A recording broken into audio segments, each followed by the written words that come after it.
Here's an AirPods feature you might not know about. So if you have AirPods and an Apple TV, just hold this button on your remote. You'll see this menu pop up. You go down to audio, and then you can connect to your AirPods. The TV's audio will then play directly out of the AirPods. You could even adjust the volume on the AirPods using your remote. This is pretty useful if you live with a partner and you want to watch TV in bed or something and don't want to bug them. You also connect multiple pairs of AirPods at once, so multiple people can be watching with the AirPods in at the same time. This might be common sense, but I didn't know about this feature till recently, and I've been using it a lot, so I thought I'd let you guys know. Catch you later. Listen, that creator's fantastic, and absolutely no hate to him. And anytime I want to learn anything about home automation and IoT and stuff like that, I'm going to go to him, because he's rad. But this is a stupid hot take, because... Oh my god. First off, I am starstruck. If you don't know who that is, that guy's name is Joel. He goes by the 3D printing nerd online. He's been on YouTube for like 8 years, at least that's how long I've been following him. And he is like one of the OG 3D printing educators. He makes it super accessible. He does it in such a way that it's super entertaining. Him and like a handful of other YouTube channels are actually one of the main reasons that got me interested in all this tech and content stuff. So Joel, if you're seeing this, thank you so much for everything that you've done. But Joel's got some beef with one of my super hot takes in 3D printing. And I think I'm gonna both double down on my hot take and concede. Let me explain. I'll give you guys some context first. So a few days ago, I did a video on the 3D printing basics, like introducing somebody that knows nothing about 3D printing to the hobby. And it was received very, very well by everybody except for that one take I made, which is this. So my take was around what printer you should buy when getting into the hobby. The take was regarding this. So for context, this is a printer from a company called Bambu Labs. And the thing about the Bambu printers is they're really, really good and they just work out of the box. They're kind of meant to be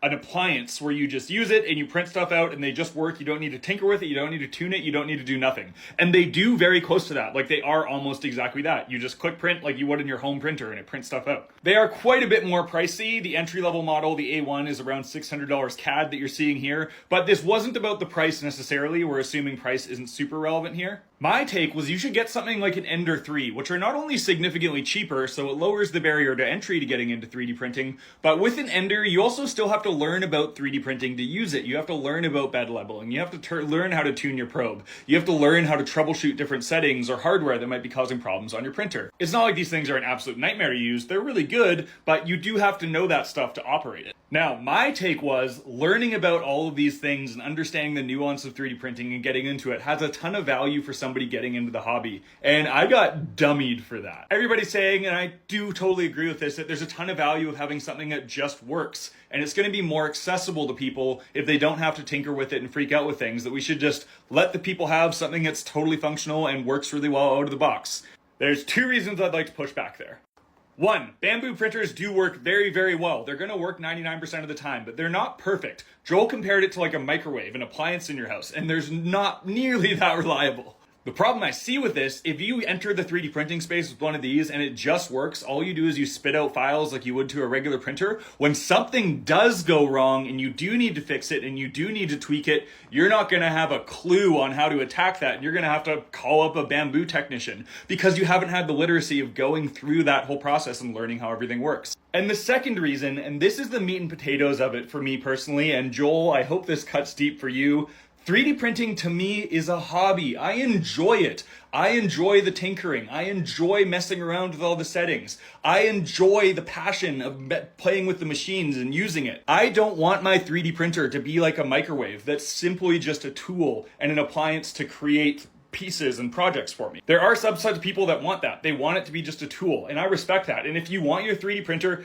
to be exclusively a tool, the Bambu Labs might make sense. But for people like me, that take pride in doing things like building their own drones from scratch and tinkering on things and learning how things work, which I think is the archetype of person that enjoys 3D printing.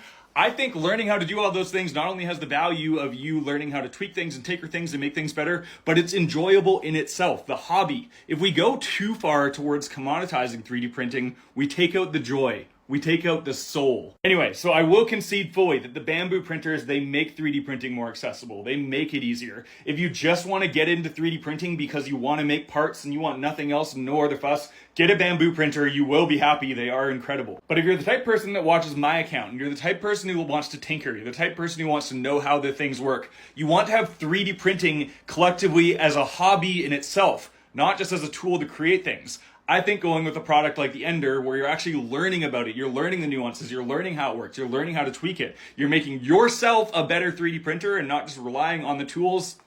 I stand by that take. I say get an Ender if you're new and you're interested in it as a hobby. I would love to hear more discourse on this, and I'm more than happy to concede. I understand this is a very hot take. Now, all of the people that I respect the most in the 3D printing space did disagree with me, and I want to direct you to them because they know what they're talking about, and these are the beating hearts of this hobby that I'm talking about. So again, the 3D printing nerd, this guy's the OG, Joel. Please follow him if you're interested in this stuff. This guy, Little Ferris, he's been a long time follower of mine, really active, really nice guy, and he makes some really incredible 3D printing projects and also bridges over into the electronic side of things.